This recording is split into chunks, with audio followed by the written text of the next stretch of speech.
histonautas, ¿cómo están? Soy la doctora Liliana Altamirano y les doy la bienvenida a esta tercera temporada de Histoflix. En esta ocasión veremos el tema de cavidad oral y las glándulas anexas al tubo digestivo. Esta primer cápsula abarcará a la cavidad oral y a las glándulas salivales. La cápsula 2 hablará sobre el páncreas y la vesícula biliar. Y por último, la tercera cápsula abarcará al hígado. No se los pierdan, espero les sirvan. Hola histonautas, soy la doctora Liliana Altamirano y el día de hoy vamos a comenzar a hablar del sistema digestivo, específicamente de la cavidad oral. El contenido que en esta cápsula veremos será la cavidad oral y las glándulas salivales. Para comenzar, recordemos que el sistema digestivo lo dividimos en tres partes. Primero la cavidad oral, después el tubo digestivo y por último las glándulas anexas, que son las glándulas salivales, el hígado, páncreas y vesícula biliar. Empezaremos por hablar de la cavidad oral. Esta está conformada por los labios, que son la entrada a la cavidad, y la cavidad oral propiamente, donde encontramos el vestíbulo, dientes, lengua, paladares duro y blando, glándulas salivales mayores y menores, los carrillos y las amígdalas palatinas y linguales. En la cavidad oral encontramos tres tipos de mucosa, cada una con un tejido conectivo denso y regular colagenoso debajo del epitelio. La mucosa masticatoria se ubica en zonas de fricción con el alimento, como las encías, el paladar duro y la superficie dorsal de la lengua. Se compone de un epitelio plano estratificado paraqueratinizado. La mucosa de revestimiento se ubica en carrillos, superficie inferior de la lengua, el piso de la boca y el paladar blando. Esta se compone de un epitelio plano estratificado sin estrato córneo. Y la mucosa especializada, que se compone igualmente de un epitelio plano estratificado asociado a un neuroepitelio en las papilas gustativas. Empezaremos a hablar histológicamente de cada una de las porciones de la cavidad oral. En esta ocasión veremos labios, lengua y paladares. Los labios protegen la entrada a la cavidad oral. Se conforman de tres zonas. La superficie externa, conformada por piel delgada con sus anexos, glándulas sudoríparas, sebáceas y folículos pilosos. Si quieres recordar las características de piel delgada, vea nuestro video del sistema tegumentario. El bermellón es lo que conocemos como labio, de color rosado. Se caracteriza por piel delgada, sin glándulas sudoríparas ni folículos pilosos, solamente glándulas sebáceas no funcionales. Es por eso que debemos humectar nuestros labios. Y la porción interna, tapizada de mucosa de revestimiento con glándulas salivales menores. Tanto el labio superior como el inferior tienen un núcleo de músculo esquelético. Además, las papilas térmicas del bermellón son más amplias y superficiales que en el resto de la piel, lo que le da el color rosado a los labios, reflejo de los vasos sanguíneos abundantes en el tejido conectivo subyacente. Para distinguir las porciones del labio, observa los anexos de la piel en la parte externa y las glándulas salivales en la porción interna. Los paladares anatómicamente se dividen en paladar duro, que abarca la parte anterior del techo de la cavidad, y el paladar blando, en la parte posterior. Ambos separan la boca de la cavidad nasal. El paladar duro, como ya habíamos comentado, posee un revestimiento de mucosa masticatoria con un tejido conectivo denso y regular subyacente que está unido fuertemente al hueso, con células adiposas y glándulas salivales menores. El paladar blando es móvil porque tiene un músculo esquelético en su parte interna, con una superficie de mucosa de revestimiento. Posee igualmente tejido conectivo denso y regular subyacente con glándulas salivales menores. Una característica importante es que el paladar blando forma unos repliegues laterales que forman los pilares de la faringe. Estos son importantes ya que son la entrada a la orofaringe y además tienen posterior a ellos a las amígdalas palatinas. En la parte superior el paladar se engruesa formando la úvula. Tanto los pilares faringeos como la úvula tienen las mismas características histológicas que el paladar blando. La lengua la dividimos en tres partes. La parte dorsal se compone de mucosa especializada, especialmente como cubierta de las papilas linguales. La parte ventral posee una mucosa de revestimiento y en la zona del centro es un núcleo grande de músculo esquelético dispuesto en diferentes direcciones. Entre estos haces de músculo se observan glándulas salivares menores. Observen la proporción que abarca el músculo de la lengua, comparado con su epitelio y su tejido conectivo subyacente, y observen la cantidad de glándulas salivales dispuestas entre los haces musculares. El dorso de la lengua se divide anatómicamente en 2 tercios anteriores, ocupados casi en su totalidad por las papilas linguales, y un tercio posterior donde se localizan el agujero ciego y las amígdalas linguales. Esta división está dada por la V lingual, que más adelante veremos quién la forma.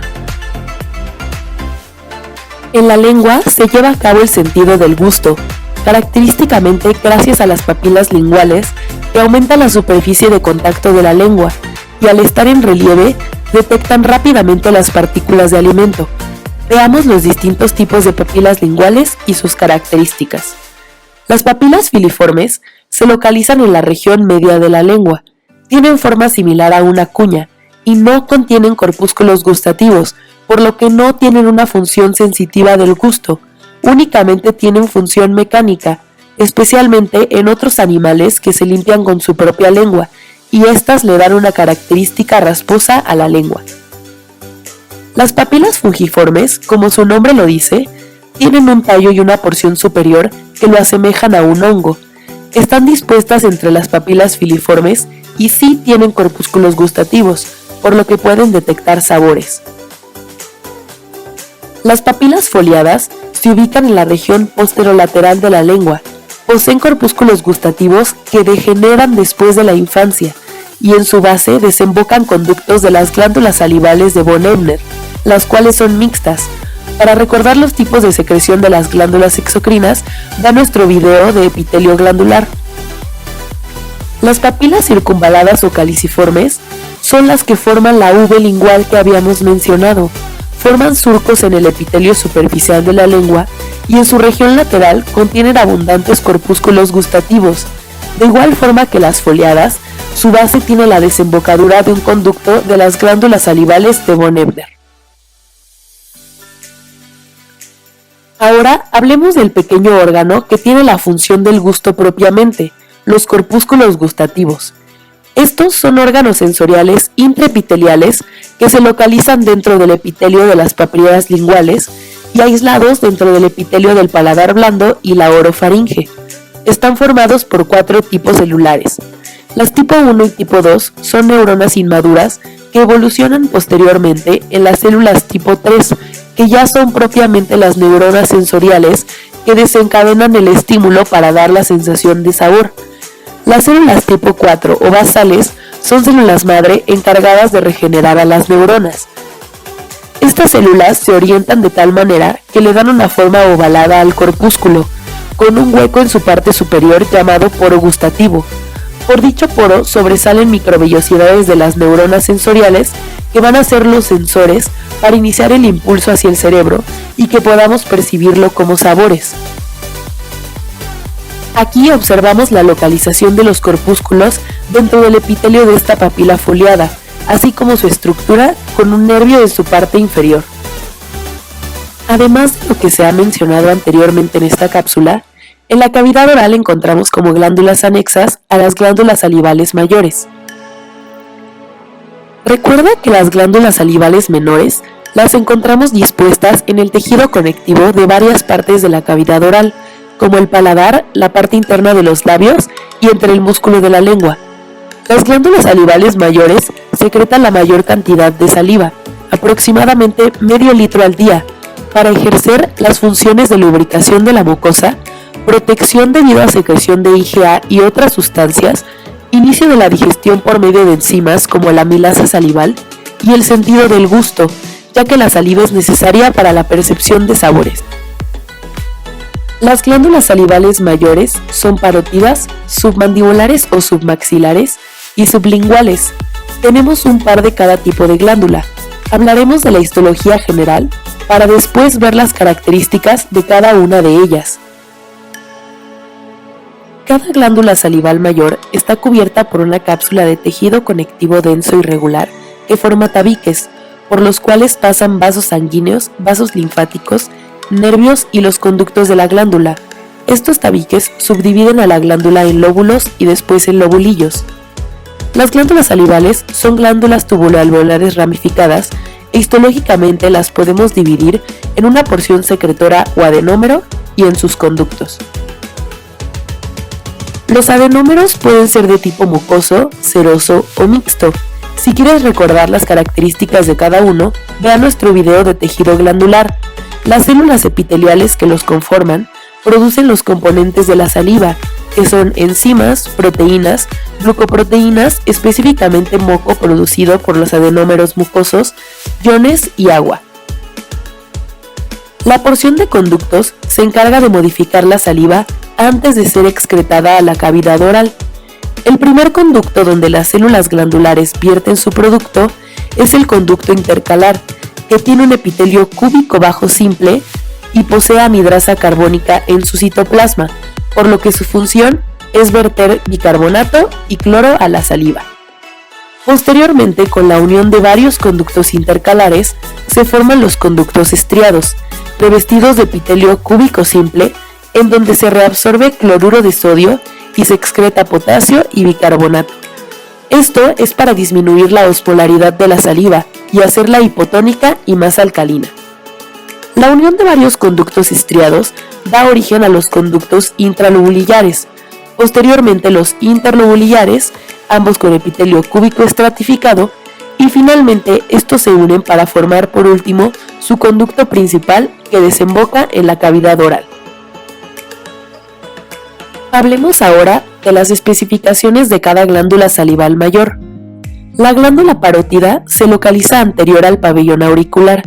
Su secreción es de tipo seroso casi exclusivamente. En la edad adulta se infiltra de tejido adiposo, por lo que es común ver abundantes células adiposas dispersas entre los adenómeros serosos en los cortes histológicos. A pesar de ser la glándula más grande en tamaño, produce solo el 30% del total de la saliva.